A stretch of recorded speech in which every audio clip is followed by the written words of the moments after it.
જય દ્વારકાધીશ ને જય માતાજી મિત્રો વાત કરશું આપણે જે મગ જે ખેડૂતોને વાવવા છે એના માટે ખાસ ભલામણ છે મારી કે કેવું બિયારણ વાવવું આપણે જેથી કરી આપણે ઉત્પાદન સારામાં સારું આપણે જડે.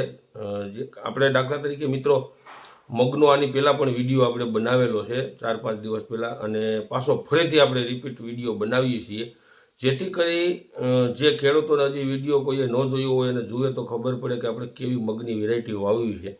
મિત્રો આમ તો જનરલી ગયા 2 વર્ષની સરખામણીએ જે મગ આપણે વવરાવીએ છીએ અને દાખલા તરીકે આપણે જે અનુભવ છે, ખેડૂતોના જે રિવ્યૂ છે અને જે ઉત્પાદન લીધેલા અમારા વિસ્તારમાં વાવેલા છે ઘણા ખેડૂતોએ, જે વિરાટ ગોલ્ડ નામથી મગ જે આવે છે, જે શક્તિવર્ધક કંપનીના આવે છે મિત્રો, રિસર્ચ વેરાયટી છે, હરિયાણાની કંપની છે, અને જે મગની અંદર આપણા ભારતની અંદર સૌથી વધારે વેચાતા અને બીજા નંબરમાં સૌથી વધારે ઉત્પાદન આપતી વેરાયટી છે મિત્રો. આની ખાસિયત એવી છે કે એક આયરે પાકતી વેરાયટી છે, ગરમી સહન, તડકો વધારે હોય તો સહન કરવાની ક્ષમતા એમાં છે. વાયરસ સામું જે વાયરસ આવે છે આપણે મગની અંદર એની સામે ટૂંકમાં વાયરસ એની અંદર બહુ ઓછા પ્રમાણમાં કે નહીવત પ્રમાણમાં ટૂંકમાં આવે છે મિત્રો.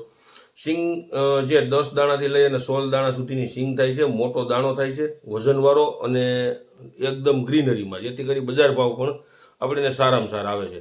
અને ગયા વર્ષની સરખામણીએ વાત કરું મિત્રો તો 12 મણથી લઈ અને 16 મણ સુધીનું ઉત્પાદન આવે છે. હવે મગ તમારા વિસ્તારમાં અથવા તો તમારો કોઈને મગાવો હોય તો આમાં જો એગ્રોવાળા ભાઈના નંબર નાખો. પહેલી વાત એ કહી દઉં છું મિત્રો કે હું કોઈ એડવર્ટાઈઝ કે પ્રમોશન કરવા કોઈ કંપની તરફથી કે કોઈ એગ્રો તરફથી નથી કહેતો, પણ ખેડૂતોએ ખરેખર વાયવા જેવી વેરાયટી છે. એક વખત તમે દાખલા તરીકે 10 વીઘાના મગ વાવતા હો તેની જગ્યાએ 5 વીઘાની વેરાયટી આ વાવો, જે વિરાટ ગોલ્ડ નામની જે મગની વેરાયટી છે ને એ, કેમ કે તમને આપોઆપ ખબર પડશે કે જ્યાં ગયા વર્ષે જે ખેડૂતોએ જે નબળા ખેતરો કે જે ખેતરની અંદર જાણિયા ખાતર નથી ભરાતા, 3 પીત લેતા હોય અને મહેનત પણ ઓછી કરેલી હોય છતાં પણ 12 મણ સુધી 10 થી 12 મણ સુધીના ઉત્પાદન એવી જમીનોમાં જે થયેલા છે. સારી જમીનો સારી મહેનત કરવાવાળા ખેડૂતોને 18 થી 20 મણ સુધીનું ઉત્પાદન મિત્રો ગયા વર્ષે આવેલું છે. અને બીજી વેરાયટી એક આપણે છે જે તમારે વાવવી હોય તો 100 નંબર વેરાયટી. 100 નંબર વેરાયટી અત્યારે જે માર્કેટની અંદર નવી આવી છે આપણે યુનિવર્સિટીની, એ પણ સારી વેરાયટી છે.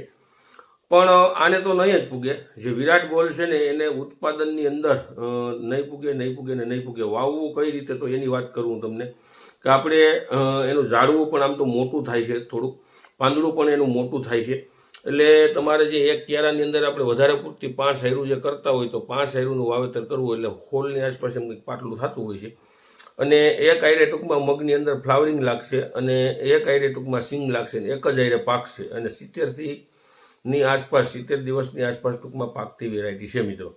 વધારે માહિતી જોતી હોય તો છેલ્લે મારા નંબર પણ નાખું છો, જેથી કરી તમે વધારે પણ માહિતી લઈ શકો, અથવા તો મેં જે નંબર નાખ્યા છે એગ્રોવાળાને ત્યાંથી તમે મગાવી શકો. ને આપણે આજુબાજુના વિસ્તારના જે લોકો છે, દાખલા તરીકે કે જે ભાઈ આપણે આ જુનાગઢના આસપાસના વિસ્તારો છે જે વંથલીના, એ ખેડૂતોને હું સરનામું આપી દઉં છું. આપણે કણજા ધારે અતિથિ એગ્રો આવેલો છે, ત્યાં આપણે ના મગ મિત્રો જડી જાય. અને બીજા ઘણા બધા વેચે. 2 કિલોનું પેકિંગ આવે છે, 2 કિલોના પેકિંગના 650 રૂપિયાની આસપાસ મિત્રો ભાવ છે. તો વધારે માહિતી જોતી હોય તો નંબર આપેલા છે. અવનવા વિડીયો જોતા રહ્યો મિત્રો. જય જવાન જય કિસાન.